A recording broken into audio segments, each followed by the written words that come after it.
Hello, sumisita. Hoy, tara na, panahon ng saya. Hello, sumisay ito. Kasama ka, palakpakan, sabay-sabay. Musika, tawa, buhay na buhay. Sayawan, tawanan, tuloy-tuloy. Hello, sumisay ito. Oh boy. Hello, sumisita. Hello to Miss Ito. Pagdating nga namin sa Baguio, dumiretso muna kami dito sa Good Taste Restaurant kasi maaga pa, hindi pa kami pwede mag-check-in. Nakarating kami dyan ng mga 7 a.m. Ang Good Taste Restaurant ay kilala sa mura at masarap at malaking serving na restaurant dito sa Baguio City. Ito ay located sa Otic Street, Baguio City sa tapat ng Rural Bank of Baguio. Napakalamig sa labas at pagpasok mo sa loob parang meron ding aircon. Lahat nga kami ay napa-order ng kape at Milo dahil talagang napakalamig ng weather sa Baguio. Umorder na rin kami ng kanya-kanya naming almusal at eto ang aking Milo. Tingnan nyo, may maliit pang lalagyan ng gatas. Maya-maya ay dumating na ang aming order at hinatid ito hindi ng human waiter but ng robot waiter only here at Good Taste Restaurant. Isa nga sa malaking atraksyon dito sa restaurant na to ay ang kanilang robot na service crew. Sa mismong table ninyo iahatid ng robot na ito ang lahat ng inyong mga orders. At never pa daw itong nagkamali ng table sa paghatid ng inyong mga order. At ang nakakatuwa dito, magpa-park at i-stop yung robot na ito ng maayos na hindi nakakasagabal sa ibang mga customer. At alam din ng robot na ito na kapag lahat ay nai-serve na, aalis na siya at babalik na siya sa kitchen para sa next table na kanyang siservan. Sabi din na never itong nakabangga ng customer o bumangga sa table and chairs. Malaman nga, sige nga, subukan natin. Sinubukan kong paliitin ang kanyang daan pero tingnan mo, nakadaan pa rin siya. At hindi niya ako nabangga o nasagi man lang kahit konti. Bibili ako nito, 28 pieces. Go! Hello to Miss Ito. Nandito ako sa Baguio and welcome to day 1 ng tour namin. 6 a.m. kami dumating sa Baguio at ang una namin pinuntahan ang Baguio Cathedral. Thank you Lord kasi safe kaming nakarating. Katabi ng cathedral ang Good Shepherd Cafe. Dapat magko-coffee kami dito at dapat bibili din ako ng ubi jam kaso wala sila. Sa main branch lang daw yun nabibili. Nauwi kami sa Pick Up Coffee pero si attorney lang ang bumili ng kape. Kasama ko nga pala dito si Paolo, si Roda, si attorney, si Amor. Mga kaibigan niya ni attorney na naging kaibigan ko na rin. Kasama din sa itinerary namin ang pagpunta sa Strawberry Farm. Kaya pupunta na kami. Oh, eto na, nandito na kami. Ito ang una naming pipitasin, yung ganyang kalaking strawberry. Nakarating kami dito mga mag-11 na. Grabe, ang lamig pa din. May nag-offer sa amin 700 pesos daw ang group picking ng strawberry. Ayun, namahalan kami kaya hindi na lang kami magpipicking ng strawberry. Dito na lang kami sa mga souvenirs. First day pa nga lang namin, talaga namang nag-shopping na ang aking mga kasamahan. Dito sa Strawberry Farm, ma-overwhelm ka talaga sa dami ng pwede mong bilhin. At syempre, pag pumunta ka ng Baguio, hindi mo pwedeng hindi palagpasin ang strawberry taho. Ang bili ng nanay ko sa akin, bumili daw ako ng walis tambo. Pero hindi ko pa dito yan bibilin. Bibilin ko yan doon sa market. Dito pa nga lang sobrang dami mo nang mabibili. Ang dami na rin mga walis tambo dito. At syempre, ang dami rin mga keychain. At ito ang nag-attract ng attention ko. Ang Noches keychain. Hindi ko na na-videohan. Nakabili ako ng mga gulay dyan kagaya ng broccoli tsaka cauliflower. Mag-aalas 12 na nga nang kami matapos dito. Kaya ang next stop namin kumain ng aming tanghalian. Dito yan sa Lemonade Garden located sa Camp John Hay. Sa totoo lang, antok na kami at slight pagod. Kasi nga dun sa lamig, parang ang sarap na lang matulog. Umalis kasi kami sa Maynila, mga wala pa kaming mga tulog. Ang in-order nga namin, pasta, clubhouse, at natuwa din kami dito sa pink champurrado or strawberry champurrado. Titikman namin yan lahat mamaya.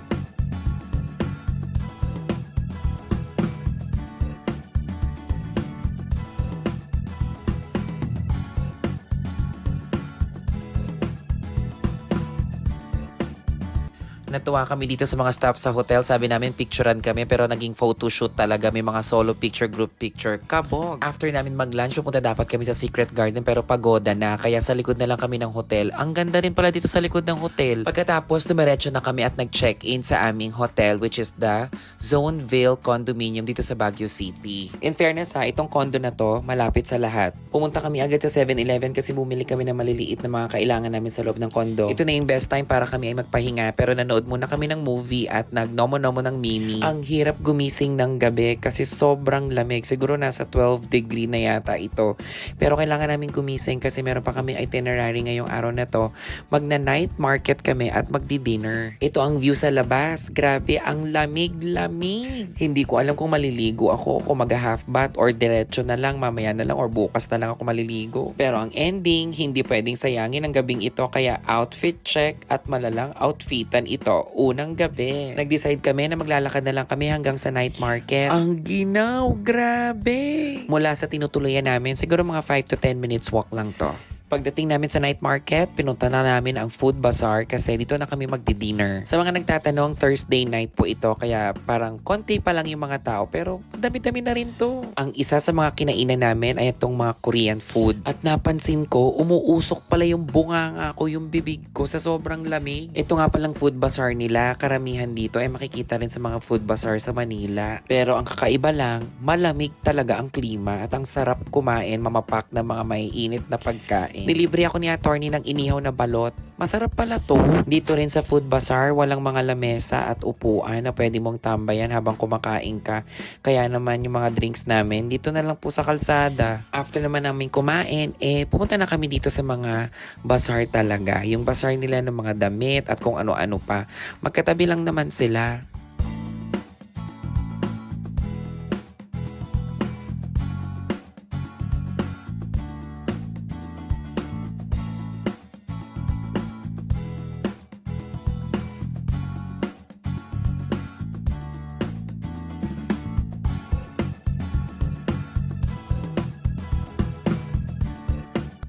Nakita nga rin namin itong sikat na si Doraemon na kanina pa siguro to sayaw ng sayaw. Gusto ko sana makipag-collab sa kanya pero parang pagod na siya. Tsaka ang layo eh. Si attorney naman ay nagpa-tempered glass hydrogel. First time ko lang tong marinig. Pag uwi nga namin, nag-survey pa ang mga akla sa spa. Ito muna para sa aming day 1. See you sa day 2. Tulog muna kami. Hello to Miss Ita! Welcome to day 2 ng aming Baguio Escapade. At ito ang aking outfit of the day sa isang malamig na klima ng Baguio City. Napansin ko lang ha, parang palamig na palamig talaga dito sa Baguio. Temperature check natin, 12 degrees Celsius. Tanghali na nga kaming gumising kasi bumawi kami ng tulog mula kahapon sa napakasaya naming day 1. Kasama pa rin si attorney, si Paolo, si Roda at si Amor. Feel ang freshness, positivity ng bawat isa sa amin dahil nakatulog kami ng bonggang-bongga. Sa araw na to, simulan natin ang day 2 itinerary natin sa pagpunta sa isang sikat na restaurant para kumain kami ng aming tanghalian sa Grumpy Joe. Located ito sa 49 Gibraltar, Baguio City. Sikat ang Grumpy Joe sa kanilang napakasarap na iba't ibang luto ng pasta at pizza. Pagdating nga namin ay nagpalista kami agad dahil napakahaba na ng pila at nasa waiting list kami. Meron din sila ditong tindang ice cream at pastry cake. Ito namang naka-stripe, binati niya ako kasi pina-follow daw niya ako sa TikTok. Nakalimutan ko nga lang yung pangalan niya. Hello ate. Sa labas din namin nagtitinda ng mga prutas. Hindi nga nagtagal ay pinapasok na rin kami. At nagsimula na nga kaming umorder. Napagdesisyon na namin ang kukunin namin ay yung maraming serving para hati-hati kami. Kung sino pa yung mga babae, siya pa yung umorder ng rice. Yung iba talagang hindi daw sila magra-rice. Ganun din naman, ang in-order ay pasta at pizza. Carbs, carbs, carbs! Ang in-order namin ay pasta marinara, chicken at pizza. Nagustuhan ko yung lasa ng pasta marinara. Seafoods kasi yung mga lahok. Ito naman ay coleslaw. Yung flavor pala ng chicken namin ay honey garlic with blue cheese dip.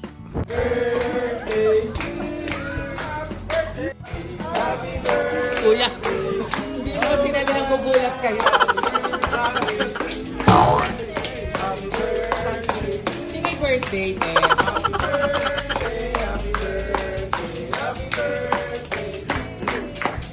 Happy birthday! Kuya, bakit po kayo nang gugulat?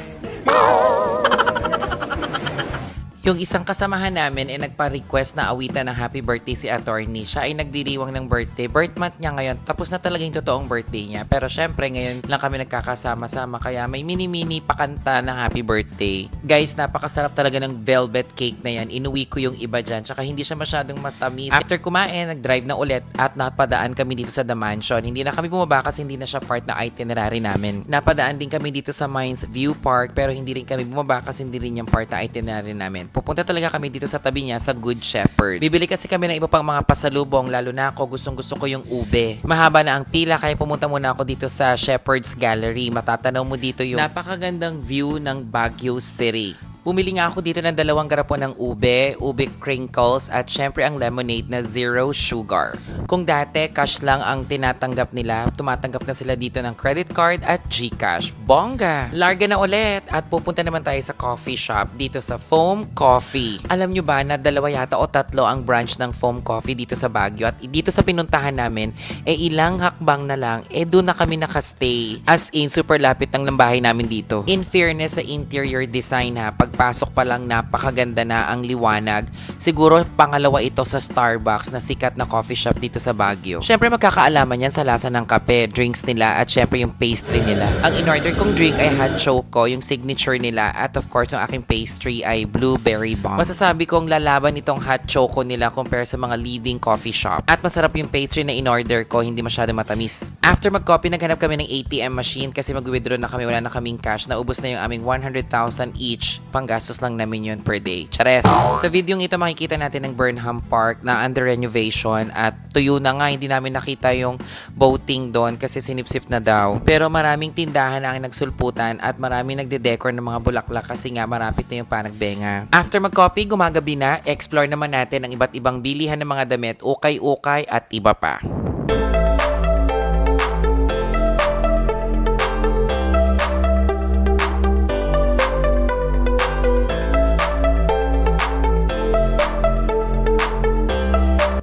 Pinasok din namin tong iskinita na to na puro murals painted by group of Baguio artists. Nakakamangha, painted ito sa mga walls ng buildings. Dito na naman sa shop na to, pumunta kami para bumili ng damit si attorney. Nakalimutan ko na yung pangalan ng shop na to pero maganda din, mga bago. Tsaka hinabol din namin ng oras, alas 7 na at nakalimutan namin na pupunta pala kami dito sa palengke. Kasi ngayong araw na to, mamimili na kami ng mga pasalubong para sa aming mga kaibigan at family. Kaso pagdating namin, marami ng tindahan ng sarado.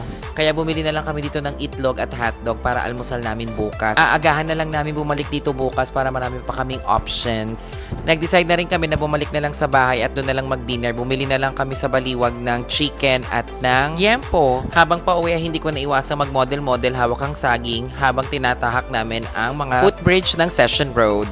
At pagkatapos namin mag-dinner, nagbihis kami ng pang-aura dahil gigimik kami ngayong gabi. Pupunta kami sa Baklaan, sa The Hive Bar, kung saan nandun ang drag queens ng Baguio. Hindi na kami nagdala ng kotse kasi gusto namin na-experience ang taxi ng Baguio. Nagkalituhan na nga, 2 taxi pa yung napara namin, so kailangan mamili ng isa. The Hive Bar are located sa Summer Pines Residences, nasa 4th floor ito.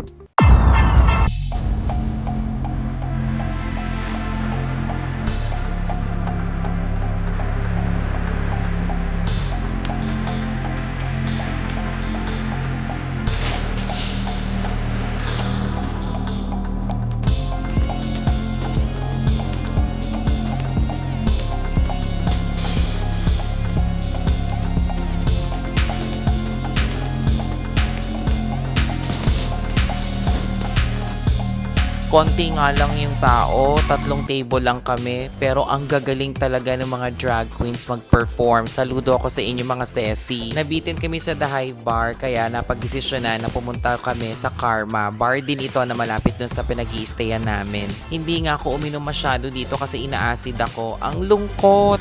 So paano, hanggang dito muna sa aming Day 2 Baguio Escapades. See you sa Day 3. Hello, si Miss Ita! Hello, si Miss Ito. Tara, 3rd day and last day na namin sa Baguio. Kung kultura at sining ang pag-uusapan, tiyak na mayaman dito ang isang lugar sa Baguio City. Ito ang Tamawan Village na tinutungo ng mga tao para masilayan ang kagandahan ng kapaligiran at lalo na ang maranasan ang yaman ng kulturang kulderyera. At isa sa mga atraksyon dito sa Tamawan Village ay ang magaganda at gwapong mga igorot. Chares! Sila ang mga igorot traditional dancers. At narito ang ilan sa mga sayaw nila.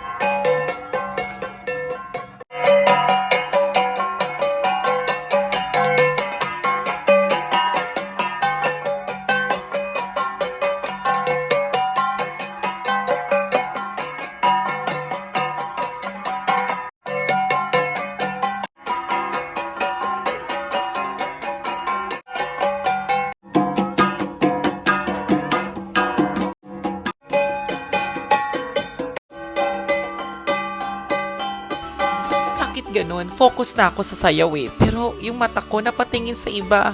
Sino ka ba? Sa totoo lang ha, ang gaganda at ang gagwapo ng mga igorot. Pero may mas gwapo pa pala sa audience. Sino ba ikaw? Kamukha niya si Inigo Pascual, ang anak ni Piolo Pascual.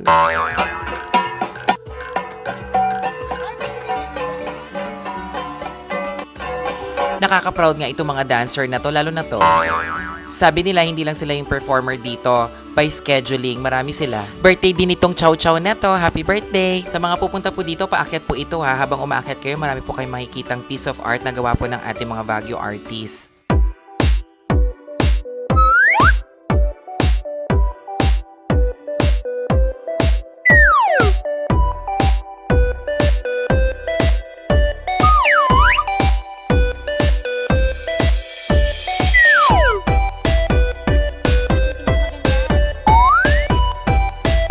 Katabi ng Tanawan Village ay ang Farmer's Daughter Restaurant. Dito dapat kami magtatanghalian kaso ang haba ng pila. Alam niyo ba pang ilan pa kami? 11. Nag-meeting kami at nagdesisyon na lumipat na lang. Sayang hindi natin matitikman ng pagkain doon. Babalik kami dyan, promise. At dito kami napadpad sa Kanto. Yes, you heard it right, with the C. Kanto. Kanto Restaurant. Located ito sa 32 Quezon Road, Baguio City. Kaya Kanto ang pangalan nito, talagang nasa kanto siya ng daan. Lunchtime ito, kaya expected ang daming tao. Ang ganda ng lugar, ang lamig, ang presko. Dahil sa kanilang glass window, kitang-kita mo talaga ang labas at ang daanan. Bago kasi kami umalis ng bahay, kumain muna kami. Kaya yung iba hindi na nag-rice, nag-pasta na lang. Pero yung dalawang girls namin, lalaban sa kanin. Ang mga in-order namin, pesto pasta, may spaghetti pasta, at ang akin, lasagna. At ang in-order ng mga girls, kagaya ko, ay Lomo Ribs Half Slab. In fairness, pagdating ng order namin, ang lalaki ng serving, OH. Umorder din ako ng watermelon shake. Chinek ko din sa social media ang mga reviews dito at ang gaganda ng review at masasarap daw talaga ang pagkain nila. At totoo nga, ang sarap. Sa lahat ng mga nakainan ko dito sa Baguio, ito ang pinaka the best. Number 1, 10 out of 10. Umorder din yung kasama namin ng hot tea with honey. Syempre, itatry ko yan. Parang bago to sa akin, lalo na yung paglalagay ng honey. Kailangan na namin magmadali kasi mamamalengke pa kami. Kung napanood yung day 2, galing na rin kami dito pero hindi kami nakapamalengke dahil nga late na kami. At ang dami ng mga tindahang sarado. Ang tawag nila dito ay ang Hangar Market. Mura ang mga bilihin dito. Kung kayo ay nagbabalak na magpasalubong galing Baguio, dito kayo bumili. Makakatawad pa kayo. At kung ano ang mga binili ko, 2 walis tambo sa ate ko at sa amin at ang Rico's Lengua de Gato. Masarap bumili dito ng gulay. Ang mura-mura. Araw ng Sabado ngayon kaya sobrang dami talagang tao. After namin dito sa market, napadaan din kami ng Burnham Park kasi may bibilin pa si attorney. Habang binabaybay namin ng Burnham Park, talagang ang dami ng dekorasyon ng mga bulaklak. Feeling ko, isa to sa part ng parada nila at naghahanda na talaga sila sa Panang Benga. Dito talaga sa Session Road, ang dami-dami mong mabibili. Kaliwat kanan ng mga tindahan ng mga kahit ano, pwede nyo mabili dito. At dahil papalapit na ang Panang Benga ng Baguio, talaga namang lahat ay busy. Lahat ay nag-aayos. Ito na ang huling araw namin sa Baguio at babalik na naman kami ng Manila. Pero napakasaya, nag-enjoy kaming lahat, bonding, weekends, natakasan ng stress, ang pagod, okay lang, sulit naman. Ito ang unang pasyal at bakasyon at long drive ko ngayong 2026. Nagpapasalamat ako kay attorney, kay Paolo, kay Roda at Amor sa pagsama sa akin dito. Sa lahat ng mga nag-overwork, workaholic dyan, nako, have time for yourself. Gamitin ang mga leave, magbakasyon, mag-recharge. At tandaan, hindi na tayo bumabata, dapat may time talaga tayo sa sarili at pamilya natin. At syempre, mag-ipon para mapuntahan mo lahat ng gusto mong mapuntahan na lugar. At ng number 1, ang health. Alagaan natin ang ating katawan. Thank you Lord sa napakasayang araw na to. Sana marami pa kaming mapuntahan na lugar. I-bless mo po kami ng good health at maraming savings. At i-bless mo ako Lord ng mga totoong tao at totoong kaibigan sa buhay ko. Hello, si Miss Ita. Hello, si Miss Ita.